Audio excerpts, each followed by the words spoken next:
create more, which is something we need to do. I think he saw a team against us defend very, very well, very organised, and that bit of connection, that bit of fluidity, that bit of understanding that you need, we probably lacked a little bit, which is understandable when you consider we've got players coming back from injury and new players in the team. So that's just where we're at the moment. And again, in the Premier League, against well-organised defensive units with, the likes of Mitrovic and Willian that can attack well, you're always on your toes. So some positives for us, of course. I think the effort was there, the spirit was there, but yeah, as an attacking team, we'd like to do more. Jake? Graham, before the game, obviously we heard that Aubameyang hasn't made the cut for the Champions League squad. Is that going to be a difficult thing to handle for the rest of the season? And what was the thinking behind the decision? No, I don't think it's going to be difficult because Pierre's a professional, and of course I understand he'd be disappointed. It was a tough decision, it was a tough call. We had 3 coming in and 2 had to go out, so he was the one that missed out. He's done nothing wrong at all. We wanted to give David some game time today in terms of see where he's at and give him that opportunity. I think you saw that one flash that he's got. Pierre's just unfortunate, and he'll be fighting for his place for the rest of the season. Matt Law? There's a picture of him. He seems to be in Milan tonight. Was he given permission to have a day off and sort of do what he likes? Is that okay that he's there? Yeah, well, he trained today. He trained very well, and he's got the weekend off, so we can report on Monday, and it's a free world. Yeah, just checking. Yeah. Nizam?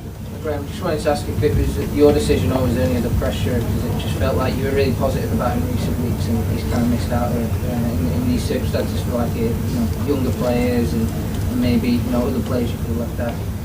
No, I think whichever decision we made, there was always going to be a conversation about it, of course, but it was my decision. It was a tough decision, absolutely, but sometimes you have to make these calls, and like I said, it's absolutely nothing bad against him.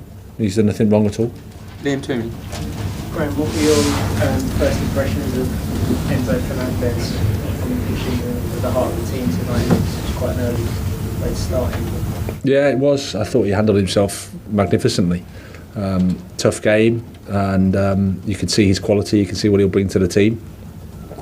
Not easy for him or for us because he hasn't been with us that long, but I think you'll see how good he can be and how much he can influence the team. So excited with him.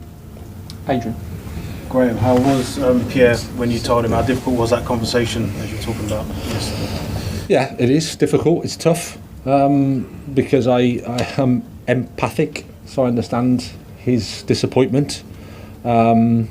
But I've got a responsibility, which is to make these tough decisions and to articulate them as honestly and as well as I can to the player, and then respect the fact that he's going to be disappointed. He's handled it very, very well. Trained today fantastically, which is what I'd expect. He's been a top guy for us. Davide? Was it a injury or a technical? No, he's had a cold. He's had a heavy cold all week. So we were thought 60 would be his maximum, but he felt heavy-legged at half time, and we're still building him up in terms of his minutes because of the break that he's had in his season. So it was just we thought 45 was about right for him. Fran? What does Aubameyang need to do to get back into your plans, and is he a player type that can fit in the system you're playing at the moment?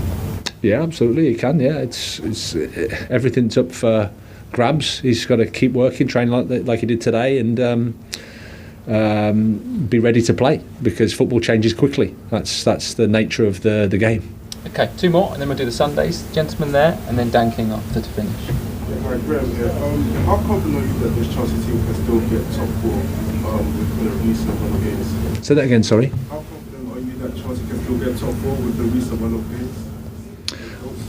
Well, I'm confident with the potential that we have. I'm confident with the ability that's in the group. What we need to do now is gel the team. That's the challenge. That's what we have to do. There's a lot of football to play, but at the same time, I don't want to waste too much time worrying about what we're going to do in 4 months' time. I need to focus on the next day and the next training session and the next game. Last one in this section, Dan King.